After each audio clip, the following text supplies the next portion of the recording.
friends, welcome to நறுமணம் channel. இன்னைக்கு நம்ம சால்னா எப்படி செய்யறதுன்னு பார்க்கலாம். சால்னானா என்னன்னு நினைக்காதீங்க, தேங்காய் இல்லாமல் வைக்கிற குருமா தான். பரோட்டா சப்பாத்திக்கெலாம் நல்லா இருக்கும், இட்லி தோசைக்கும் சாப்பிடலாம்.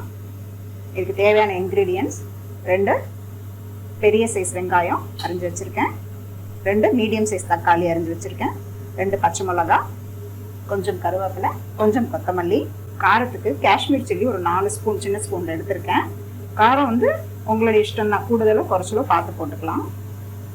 இந்த சால்னாக்கு திக்னஸ் கொடுக்கறதுக்காக முந்திரி பருப்பு எடுத்து வச்சுருக்கேன். நான் வந்து உடச்ச முந்திரி தான் எடுத்திருக்கேன், ஒரு 10லேருந்து 15.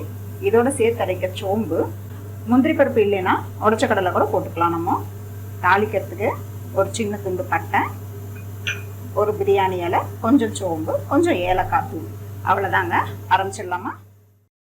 ஸ்டவ் ஆன் பண்ணி கடாய் வச்சுருக்கேங்க. மசாலா கம்மியாக வேணும்னு நினைக்கிறப்போ இந்த டைப் செஞ்சு சாப்பிட்டோம்னா நல்லா இருக்குங்க சாப்பிட்றதுக்கு. கொஞ்சம் எண்ணெய் ஊற்றிருக்கேன், காயட்டும். காஞ்சதும் முதல்ல வெங்காயம் போடுறேன். இதுக்கு இஞ்சி பூண்டு தேவையில்லைங்க, இல்லை இஞ்சி பூண்டு வேணும்னு நினைக்கிறோம் கொஞ்சமாக சேர்த்துக்கலாம். வெங்காயம் நல்லா வதங்கட்டும். பாருங்கள், வெங்காயம் கொஞ்சம் வதங்கிடுச்சு. இப்போது பச்சை மிளகா, தக்காளியை போட்டுடுறேன். தக்காளி வதங்கும் போதே இந்த சால்னாக்கு தேவையான உப்பையும் சேர்த்துடுறேங்க. தக்காளி கொஞ்சம் வதங்கினே ஒரு சிட்டிகை மஞ்சத்தூள் சேர்க்குறேங்க. கொஞ்சம் வதங்கினது நம்ம மிளகாத்தூள் எடுத்து வச்சுருக்கோம் இல்லைங்களா, அது சேர்த்துடலாம். நான் காஷ்மீரி சில்லி பவுடர் போடுறேன், அது இல்லைனாலும் ஆர்டினரி மிளகாத்தூள் கூட போட்டுக்கலாங்க. வதங்கிடுச்சு. இப்போ மிளகாத்தூளை சேர்த்துக்கிறேன். ஃப்ளேமை குறைச்சி வச்சுக்கோங்க. மிளகாத்தூள் போட்ட பிறகு கொஞ்சம் இதோட நல்லா சேர்ந்து கலந்து விட்டுடலாம். போட்டு நல்லா கலந்து ஒரு 2 நிமிஷம் கிளறி விடுங்க. இப்போது இந்த முந்திரி பருப்பையும் சோம்பையும் இதுலேயே சேர்த்துக்கிறேன். நம்ம எல்லாத்தையும் போட்டு அப்படியே அரைச்சி எடுத்துட வேண்டியது தான். பாருங்கள், இப்போ நான் ஸ்டவ் ஆஃப் பண்ணிடுறேன். கொஞ்சம் சூடாக இருந்ததும் மிக்சியில் போட்டு அரைச்சி எடுத்துடலாம். இதாங்க நம்ம வதக்கி வச்சதை அரைச்சி வச்சாச்சு. இப்போ நான் ஸ்டவ் ஆன் பண்ணி ஒரு கடாய் ஊற்றி வச்சுருக்கேங்க. கடாயில் கொஞ்சம் எண்ணெய் ஊற்றிருக்கேன்.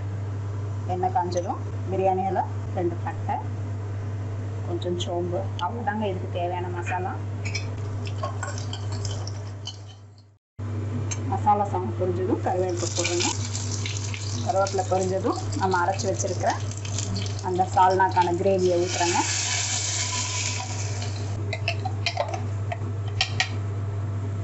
கொஞ்சம் ஏலக்காய் தூளியும் சேர்த்துக்கிறேங்க. திக்னஸ் வந்து நான் இந்த திக்னஸ் எடுத்திருக்கேன். நீங்கள் உங்களுக்கு வேணுன்ற அளவு தண்ணியும் இல்லை கெட்டியாக வேணுனாலும் வச்சுக்கலாம். ஒரு 5லேருந்து 10 நிமிஷம் வரைக்கும் நல்லா கொதிக்க விடலாங்க. கொதிக்க வச்சுட்டு இறக்கிட வேண்டியதாங்க. இதை ஃப்ரெண்ட்ஸ், நம்ம சால்னா ரெடி ஆகிடுச்சு. இப்போ நான் ஸ்டவ் ஆஃப் பண்ணிடுறேன். 5 to 10 மினிட்ஸ்க்கு முன்னாடியே ரெடி ஆகிடுங்க, ஏன்னா நம்ம நல்லா வதக்கிட்டோம். இதோ ஃப்ரெண்ட்ஸ், நம்ம சூப்பரான கலர்ஃபுல்லான சால்னா ரெடி ஆகிடுச்சு. நீங்களும் ட்ரை பண்ணுங்கள். பரோட்டா, பூரி, சப்பாத்தி, இட்லி, தோசை எல்லாத்துக்குமே நல்லா மேட்ச் ஆகுங்க. நீங்களும் ட்ரை பண்ணி பாருங்கள். பிடிச்சிருந்தா லைக் பண்ணுங்கள், கமெண்ட் பண்ணுங்கள், ஷேர் பண்ணுங்கள். எங்கள் நறுமணம் சேனலுக்கு சப்ஸ்கிரைப் பண்ணுங்கள். தேங்க்யூ ஃபார் வாட்சிங்.